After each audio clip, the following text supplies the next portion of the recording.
On June 28, 2015, 46-year-old Teresa Sievers was murdered at her home in Bonita Springs, Florida. Two men bludgeoned her to death with a hammer, striking her 17 times. Teresa Sievers, born Teresa Ann Grace Tottenham, was born on November 19, 1968 at Griffin Hospital in Darby, Connecticut. Her parents separated when she was 1 month old and she was raised by her mother.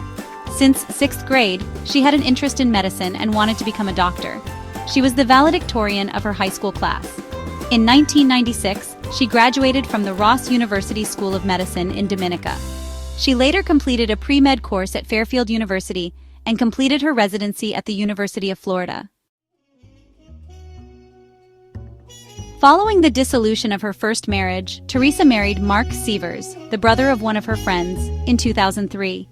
The couple had 2 children who were aged 11 and 8 at the time of their mother's murder. In 2006, the Sievers family moved to Bonita Springs, Florida, and the couple set up a holistic medical practice called Restorative Health and Healing Center in Estero. Shortly before her death, Teresa was profiled in a local women's magazine. In 2015, Mark went to the wedding of his childhood friend Curtis Wayne Wright Jr. in Missouri. Mark confided in Wright that he was having marriage problems with Teresa. Mark feared she was going to take their children away from him and said he could not afford to fight for custody. Wright told Mark that his only option was for Teresa to die. Mark said he would pay Wright to help him, so the two men then planned how to kill Teresa. Mark also wanted Teresa killed so he could claim life insurance money. Investigators would later discover there were 5 insurance policies on Teresa, totaling $4.433 million. Unbeknownst to Mark, Wright later enlisted the help of a third man to assist in the killing, Jimmy Ray Rogers, who Wright paid to help him. On the morning of June 27, 2015, Wright took a rental car from Hillsboro, Missouri, and went to pick up Rogers. The two men then drove over 1,000 miles to the Sievers family home in Bonita Springs, Florida. A GPS system log, which was later shown as evidence in court, tracked the route the men took. En route, they stopped at a gas station and were caught on surveillance tape. Wright and Rogers arrived at the Sievers home at approximately 6 a.m. on the morning of June 28. They entered the property and disabled the security alarm before leaving and taking another drive. The men were caught on surveillance tape at a local Walmart store where they purchased trash bags, wet wipes, black towels, black shoes, and a lock-picking kit. They then returned to the Sievers home and waited for several hours until Teresa returned. Teresa landed at Southwest Florida International Airport that night, having cut short a family vacation in Connecticut. Mark had driven her to LaGuardia Airport in New York City earlier in the day so she could catch a flight home. She had flown home alone so she could see patients at her clinic the following morning. She was last seen alive on surveillance video at the airport in Florida. Upon arriving home, she was ambushed by Wright and Rogers, who killed her by bludgeoning her 17 times with a hammer. Her killers then left and drove back to Missouri in the early hours of June 29. On the morning of June 29th, Teresa was found dead at her home by a family friend. Mark had called the friend to check up on her after she failed to show up at work. Breaking news. She was discovered lying on the kitchen floor and investigators found a hammer next to her body. A week later, her funeral took place at Unity Church in Naples. Mark attended the funeral appearing distraught. At the funeral, he gave a speech and said, "I was, and still am, the luckiest man in the world." No leads came in the case for nearly 2 months. In August 2015, police acted on a tip and arrested Rogers and Wright in Missouri. Both men were charged with murder. Rogers' girlfriend helped police with their investigation and told them that Rogers had admitted to killing Teresa. She claimed that Rogers had told her that Mark had hired Wright, who then hired Rogers to murder his wife for life insurance money.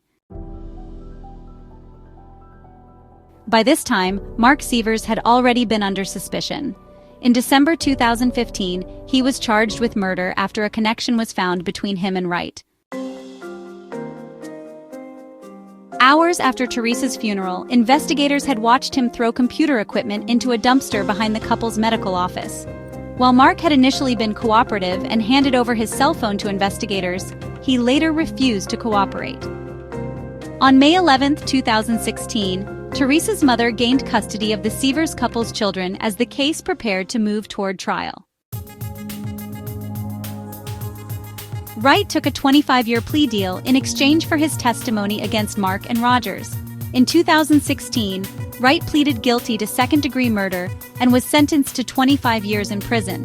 Rogers initially faced a first-degree murder charge and the possibility of the death penalty. However, he was found guilty of the lesser charge of second-degree murder in addition to trespassing. On October 23, 2019, a Lee County jury found him guilty, and on December 12, he was sentenced to life in prison. Mark Sievers was found guilty of first-degree murder. On December 4, 2019, he was convicted of first-degree murder, and the jury unanimously recommended he receive the death penalty. On January 3, 2020, Judge Bruce Kyle sentenced him to death. He remains on death row at Union Correctional Institution. On November 17, 2022, his conviction was affirmed by the Florida Supreme Court and his death row appeal was denied. 2 weeks later, Sievers filed a new motion for a rehearing in hopes of reversing the ruling. Convicted killer Mark Sievers, sentenced to death for hiring two men to kill his wife in 2015, continues to fight his case in court. During a status hearing in 2025 with Judge Bruce Kyle, Sievers was granted an evidentiary hearing. There are 6 claims for which the new evidentiary hearing was granted, including that he was denied a fair trial and that trial counsel was ineffective. Prosecutors say Sievers hired Curtis Wayne Wright to kill his wife, Teresa Sievers. Then Wright tapped Jimmy Rogers to help. In their interviews with detectives, Wright and Rogers both denied even being in Florida when Teresa was murdered in cold blood.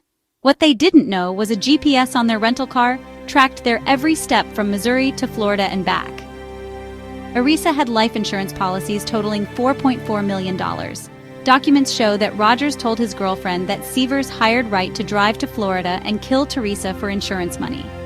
It was one of the few cases where the prosecutor's office sought the death penalty, and you've got a local doctor who, whose life was cut short. And then there was obviously the salacious arguments or news about he contracted with his best friends. Daniel Garza, a trial attorney at Wilbur Smith, and an attorney not involved in this case, said, last month, during a previous conference call status hearing, Sievers' attorneys argued for access to autopsy photos they believe could have bolstered Sievers' defense. John Petanovich, an attorney representing the medical examiner's office, disagreed. What is being requested should have been disclosed during this discovery process of trial. We're not really discussing or requesting any kind of novel documentation, said Petanovich. He continued, we believe the defense really has to raise any ground other than conclusory assertions to establish that the autopsy photographs are relevant to any matter in this post-conviction proceeding, or even reasonably calculated to lead to the discovery of any admissible evidence. The judge reserved a ruling last month. The evidentiary hearing's date is currently unknown. You'll get a little bit more detail as to what Mr. Sievers is actually claiming. I know he's claiming that there's new evidence and that his attorneys were somewhat deficient in their roles, Garza explained about the evidentiary hearing process. That'll be fleshed out a little bit more to give the judge some insight as to is there any merit to these claims, and if so, then the judge has a tough decision to make on whether or not to grant a new trial. Garza said those on death row tend to exhaust every option that can potentially provide relief. Jenny Weckelman, Mark Sievers' stepmom, provided Wink News the following statement in regards to the recent developments of an evidentiary hearing. Mark is innocent. I am sick at heart with the injustice of his conviction, but hopeful due to the judge's consideration. But why does no one pay attention and report on the many reasons enumerated in the motion as to why Mark's trial was a circus, not justice? In addition to the points in the motion, in the middle of defense preparations, Mark's lead attorney died, his investigator died, the jail rules hindered trial prep, and Mark was grieving the loss of his wife and daughters.